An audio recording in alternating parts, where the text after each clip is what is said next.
예, 그래서 이제 제가 지금까지는 이제 주로 한국 사회 안에서 이런 시장주의적 개혁이 어떤 과정들을 통해서 이제 진행이 돼 왔고, 그 다음에 이제 우리가 흔히 얘기하는 그 민주정부라고 얘기하는 김대중 노무현 정부 하에서의 이 정책이라고 하는 것들이 이제 어떻게 한국 사회 안에서 사회 경제적 양극화를 심화시키는 중요한 요인으로 이제 중요한 기제로 작동해 왔느냐라는 것들을 이제 쭉 설명을 드렸고요. 그 다음에 이제 두 번째로 이제 제가 말씀드리려고 하는 거는 이제 최근의 문제입니다. 최근의 문제인데, 지금 이제 한국 경제의 이제 그 현실이에요. 지금 한국 경제가 어떤 현실에 지금 이제 직면해 있느냐, 이제 이런 말씀을 드리려고 하는데, 첫 번째는 이 소득 분배 지표에 대해서 이제 제가 몇 가지 말씀드리려고 합니다. 우리가 경제학적으로 봤을 때 소득 분배 지표에는 뭐 여러 가지가 있어요. 뭐 여러분들 다 잘 아시는 지니계수라는 게 있고요. 그다음에 소득 5분위 배율, 그다음에 이윤임금 분배목, 그다음에 기업 소득과 가계 소득 비율, 이런 이제 여러 가지 이제 소득 분배 지표들이 있는데, 그 문재인 정부 때 그 소득 주도 성장론이라는 이제 경제적 담론이 등장을 했는데, 이 소득 주도 성장론이라는 이 담론이 등장하게 된 배경이 바로 뭐냐면, 이 사람네들의 이제 주된 문제의식은 뭐였냐면, 이 기업 소득과 이제 가계 소득의 이 비율을 보면, 지난 한 15년 기간에 걸쳐, 한 10여 년 기간에 걸쳐서 경제는 성장했는데, 그 성장의 과실이 대부분 다 기업 부문에 집중이 됐다는 거예요. 가계에 집중이 된 게 아니라, 성장의 과실이 대부분 다 기업에 집중이 됐다. 그래서 기업 소득이 너무 커지니까, 그래서 이제 예를 들면은 GDP에서 기업 소득이 차지하는 비율이 1995년에는 이게 18%였는데 2016년, 그러니까 문재인 정부가 집권할 무렵에는 이게 27%까지 올라갔다는 거죠. 그 다음에 반면에 가계 소득 비율은 69%였던 게 이게 61%까지 떨어졌다. 그러니까 경제는 성장을 했지만 그 성장의 과실이 대부분 기업에 집중이 되고 가계가 이제 별로 소득을 못 가져갔다는 거야. 그럼 가계 집단은 주로 누가 구성을 하느냐? 노동자들과 자영업자라는 거죠. 이 가계라는 집단이 노동자들과 가계에서 자영업자들이 주로 구성을 하고 있거든요. 그러니까 노동자들이나 자영업자들은 소득을 별로 가져가지를 못하고 대부분 다 이제 기업이 그 경제 성장의 과실을 다 따먹었다는 거예요. 그래서 이제 문재인 정부 때 노동자들과 그 자영업자들의 소득을 높여서 이제 경제 성장을 이제 의도하는 이런 이제 소득주도 성장론. 원래 경제학에는 소득주도 성장론이라는 게 없습니다. 원래 경제학에는 임금주도 성장론이라는 개념이 있는데요. 그 임금주도 성장론을 문재인 정부 때 그 핵심 브레인들이 그걸 소득주도 성장론으로 살짝 바꿨어요.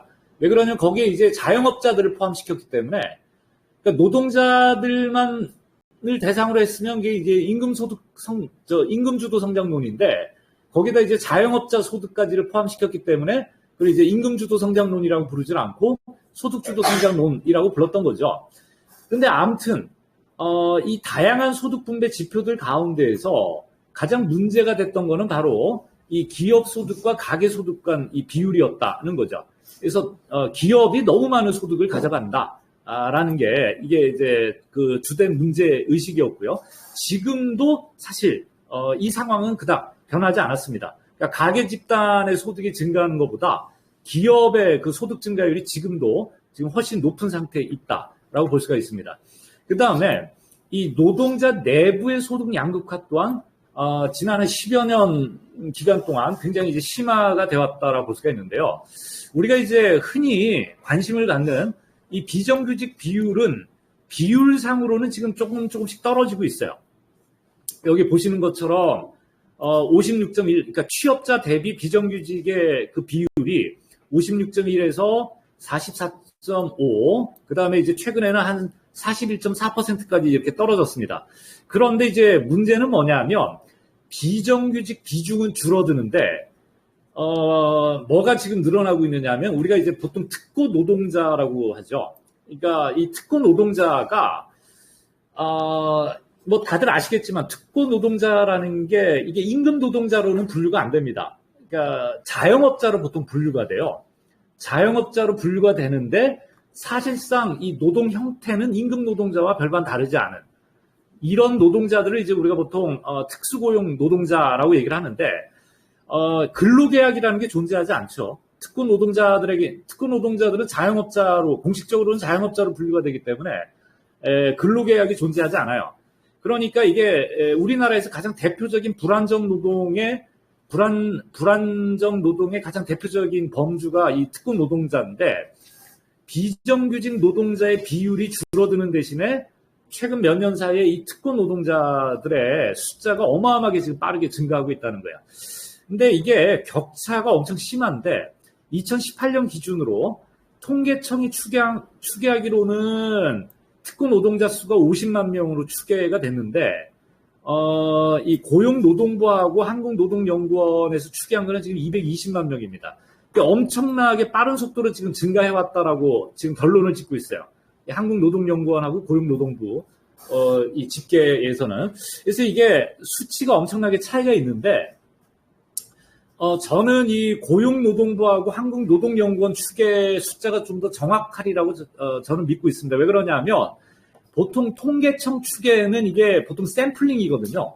그러니까 표본을 뽑아가지고 그 뽑혀 나온 그 표본 안에서 이제 이 특고 노동자의 이제 비중을 계산해서 이제 특고 노동자 수를 추계를 하는데, 근데 이 고용노동부하고 한국노동연구원 추계 방식은 제가 알기로는 거의 전수조사였던 걸로 알고 있어요. 그러니까 샘플링을 통한 추계가 아닌 이 전수조사하는 방식으로 추계를 했기 때문에 이게 이제 훨씬 더 정확한 통계가 아닌가 싶습니다. 이 220만이라는 이 숫자가. 그래서 비정규직의 비율은 줄어드는 대신에 이 특수고용 노동자의 수가 한국 사회 안에서 굉장히 빠른 속도로 지금 늘어나고 있다. 뭐 대표적인 게 무슨 이 택배 노동자, 그러니까 우리가 이제 흔히 얘기하는 플랫폼 노동자들이죠. 플랫폼 노동자라든가 아니면 뭐 학습지 교사라든가 그러니까 어떤 특정한 근로계약 하에서 일을 하지 않는 노동자들이죠. 그래서 우리가 이 비정규직 비율이 낮아졌다라고 해서 불안전 노동의 문제가 해결돼 가고 있다라고 우리가 절대 이렇게 해석해서는 안 된다라는 거고요. 그 다음에 이제 이 노동자들 간의 이 임금 격차를 보게 되면 2020년을 기준으로 해서 보면 대기업 정규직 임금 대비 대기업 비정규직 임금이 65% 정도 됩니다. 그러니까 대기업 정규직 노동자가 100만 원을 받을 때 대기업 비정규직 노동자들이 한 65만 원을 받아요. 그 다음에 중소기업 정규직 임금이 49.7%입니다. 그러니까 49.7만 원을 받는 거죠. 그 다음에 중소기업 비정규직 노동자들이 35만 원을 받습니다. 35만 원. 그러니까 이게 엄청나게 지금 차이가 있는 거예요. 그러니까 오히려 이 중소기업 정규직 임금에 비해서 대기업 비정규직 임금이 더 높아요. 그러니까 사람들이 중소기업 안 가려고 하는 이유가 바로 여기에 있습니다. 중소기업에 정규직으로 취직해봤자 이게 절반밖에 안 되거든요. 근데 대기업은 비정규직으로 가더라도 오히려 중소기업 정규직보다도 임금이 지금 더 높으니까, 그러니까 이제 요즘 젊은 사람들이 아예 중소기업을 안 가려고 하는 이유가 바로 이제 이런 데 있다라고 볼 수가 있죠. 근데 이제 문제는 뭐냐면 이 임금 격차가 너무 크다는 거예요. 그러니까 대기업 정규직에 비해서 중소기업 비정규직 노동자들의 임금은 한 3분의 1 정도밖에 안 됩니다. 거의 뭐 비슷한 일을 하더라도 한 3분의 1밖에 안 돼요. 그러니까 대기업 정규직 노동자들하고 중소기업 비정규직 노동자들이 서로를 같은 노동자라고 안 봐요. 완전히 서로 다른 존재로 봅니다. 그러니까 이 노동자 내부의 이 심각한 임금 격차, 그다음에 이 소득 양극화는 한국 사회 안에서 노동자 계급의 이런 어떤 계급적 통일성을 해체시켜 왔다는 데에서, 그러니까 약화시켜 왔다는 측면에서 우리가 이 문제를 굉장히 좀 심각하게 받아들일 필요가 있다는 거죠. 그 다음에 이제 이 지표도 우리가 좀 눈여겨봐야 되는데요. 주 36시간 미만을 일하는 단시간 근로자 수가 어마어마하게 지금 증가하고 있습니다. 2008년도에 이 단시간 근로자 수가 346만 명이었거든요. 전체 취업자의 한 15% 정도를 차지했었습니다. 근데 이게 2022년도에 803만 명이에요. 전체 취업자에서 거의 30%입니다. 그러니까 전체 취업자의 거의 30%가 일주일에 36시간을 일을 안 한다는 거야. 그러니까 이들이 제가 이제 앞에서 얘기했던 이 특권 노동자들이죠. 특권 노동자들과 더불어서 이 단시간 근로자들이 가장 대표적인 이 불안정 노동자들인데, 그러니까 특권 노동자가 한 220만, 그 다음에 단시간 근로자 수가 800만, 합치면 1000만 명이 넘어요. 우리나라 전체 취업자 수가 지금 한 2400만 명이거든요. 2400만 명 가운데서 1000만 명이 넘는 취업자가 사실은 굉장히 불안정 지금 노동에 지금 처해 있다는 거죠. 그 다음에 이제 이 노동자들의 임금 격차가 제조업 노동자와 서비스업 노동자 사이에도 지금 임금 격차가 엄청나게 심합니다. 여러분들 어느 쪽이 임금이 더 높을 것 같아요? 제조업 노동자 임금이 더 높을 것 같습니까? 서비스업 노동자 임금이 더 높을 것 같습니까? 서비스업이요.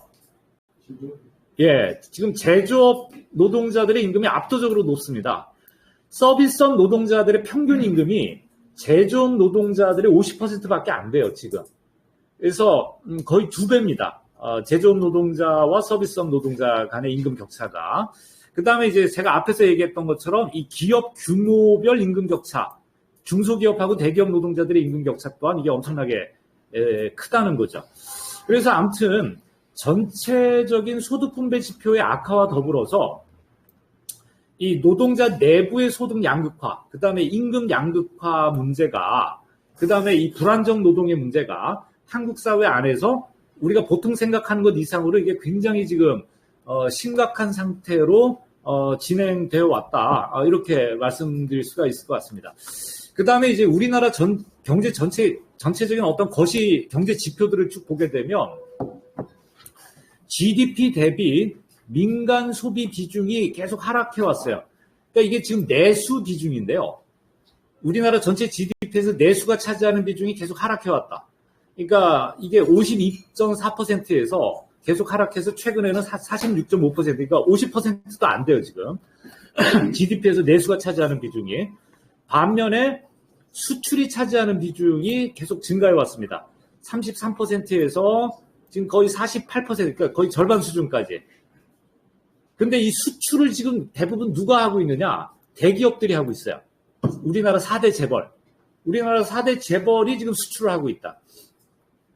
그러니까 경제의 수출 의존도는 높아지고 있는데 그 수출 가운데서도 특히 4대 재벌의 수출 비중이 압도적이다. 그러니까 한국 경제에서 이 4대 재벌은요, 아무도 못 건드려요. 왜? 워낙 중요하니까. 삼성, 현대자동차, 그 다음에 LG, 그러니까 LG전자죠. LG전자, 그 다음에 SK 하이닉스. 이거 못 건드립니다. 아무도 못 건드려요. 얘네 건드려서 잘못하면 경제가 나락으로 가거든요. 그 다음에 기업 소득, 앞에서 제가 말씀드렸던 것처럼 전체 GDP에서 기업 소득의 비중이 계속 증가해 왔는데, 근데 기업들이 투자를 안 하고 있다는 거예요. 이 설비 투자 증가율은 계속 감소해 왔습니다. 20년 전, 30년 전을 보면 이게 GDP 대비 투자액이 8.1%에서 6.4%, 4%, 요즘 최근에도 3.6%예요. 절반 수준이에요. 30년 전에 비해서 거의 절반 수준으로까지 투자 증가율이 떨어져 왔어요. 그러니까 기업들이 투자를 안 해요. 대기업들이 돈은 버는데 투자를 안 한다. 그래서 뭐 2021년도에 우리나라 30대 재벌의 사내 유보금이 뭐 1000조 원을 넘었다, 뭐 이런 뉴스가 나왔죠. 그러니까 돈은 버는데 투자를 안 하고 있다는 거죠. 그 다음에 반면에 이 가계 소득 비중은 계속 감소해 왔는데 반대로 가계 부채 비율은 계속 증가해 왔습니다. 뭐 이거 여러분 대부분 다 아실 거라고 생각합니다. GDP 대비 가계 부채 비율이 147%에서 최근에는 이게 200%가 넘었죠. 근데 여기서도 재밌는 게 뭐냐면, 그럼 우리나라에서 이렇게 부채를 끌어다 쓰는 사람들이 대부분 누구냐? 지금 가계부채가 이게 엄청나게 많아지지 않았습니까? 근데 우리나라에서 주로 이 가계부채를 끌어다 쓰는 사람들이 누구냐면, 소득분이 4분위, 5분위 사람들이에요. 그러니까 가장 고소득자들입니다. 우리나라에서 가장 소득이 높은 가구가 부채가 가장 많아요. 그럼 이 사람네들이 그 가계부채 끌어다가 다 뭐 하는 데 썼겠어요? 예. 대부분 다 아파트 구입하고 이 주택 구입하는 데 썼습니다. 그래서 이게 지금 문제가 뭐냐면은요. 가계부채 비율이 높아졌는데 이 가계부채를 끌어다 쓴 사람들이 대부분 누구냐 하면 고소득자들이에요. 그래서 고소득자들이 부채를 끌어다가 그걸 대부분 주택 구입하는 데 썼습니다. 그래서 자산 격차가 엄청나게 벌어졌어요. 그러니까 소득이 가장 높은 가구 집단하고 소득이 가장 낮은 가구 집단 간의 이 자산 격차가 이게 지금 엄청나게 지금 벌어져 있는 상태라고 얘기할 수 있습니다. 그 다음에 이제 잠재 성장률이 우리나라가 계속 하락해 왔습니다. 이 잠재 성장률이라는 개념은 뭐냐면 간단하게 얘기하면 우리가 이제 최선을 다했을 때 한국 경제가 최선을 다했을 때 성장할 수 있는 최대 성장치거든요. 이게 잠재 성장률이에요. 그러니까 과거에는 한 20년 전까지만 하더라도 한국 경제의 잠재 성장률이 5%였거든요. 그러니까 한국 경제가 최선을 다하면 1년에 5% 정도의 성장을 할 수 있었다는 거야. 그런데 이 잠재 성장률이 계속 떨어져서 최근에는 2%대까지 떨어졌습니다. 몇 년 후에는 이게 2% 이하로까지 지금 떨어질 거라고 한국은행이 지금 예측하고 있는데, 그러니까 지금은 한국 경제가요, 아무리 최선을 다해도 2% 이상 성장하기가 힘들다는 거야. 잠재 성장률이 지금 2%이기 때문에. 그래서 아무튼 한국 경제가 지금 잠재 성장률이 계속 하락을 해왔다. 그 다음에 제조업 가동률을 보시면, 그러니까 이 제조업 가동률이 왜 중요한 지표냐면, 이게 얼마만큼 경제가 잘 돌아가느냐를 보여주는 이게 대표적 지표거든요. 제조업 가동률이. 근데 이게 계속 하락해왔다는 거예요. 제조업 가동률이 80%에서 최근에는 70%까지. 그러니까 그만큼 공장이 지금 놀고 있다는 겁니다. 과거에 비해서. 유휴 생산 시설이 그만큼 늘었다는 거야. 한국 경제에서. 그 다음에 이제 가계 소비 증가율하고 평균 소비 성향. 그러니까 돈을 벌어서 얼마만큼을 소비하는 데 쓰느냐를 보여주는 게 평균 소비 성향인데 이게 지금 계속 낮아지고 있다는 거죠. 그러니까 사람들이 이제 소비도 안 한다는 거야. 과거에는 100원을 벌면 적어도 78원을 소비하는 데 썼는데 요즘 최근에는 100원을 벌면 한 65원 정도밖에는 소비하는 데 돈을 안 쓴다는 겁니다. 그러니까 사람들이 이제 돈도 안 쓴다는 거죠. 자, 그럼 보세요. 우리나라 주요 거시 경제 지표들을 이렇게 쭉 봤는데 이 지표들을 여러분들 쭉 보시니까 어떤 느낌이 지금 드세요? 그러니까 한국 경제가 어떤 것 같습니까? 막 뭔가 다이나믹하고 뭔가 막 활력이 넘치고 뭐 이런 경제 같아요? 아니면 뭔가 서서히 가라앉고 있는 경제 같습니까? 예, 이게 뭔가 서서히 가라앉고 있는 경제죠. 이게 뭔가 천천히 지금 죽어가고 있는 상태다. 이게 제 주관적인 느낌을 말씀드리는 게 아니고요. 객관적인 거시경제 지표들을 보면 최근에 한국 경제는 말 그대로 그냥 서서히 가라앉고 있는 경제예요. 서서히 그냥 죽어가고 있는 경제라고 이제 우리가 이야기할 수 있을 것 같습니다. 여기에다가 이제 최근에는 출산율 감소하고 이제 고령화 문제까지 이제 겹친 거죠. 예. 자.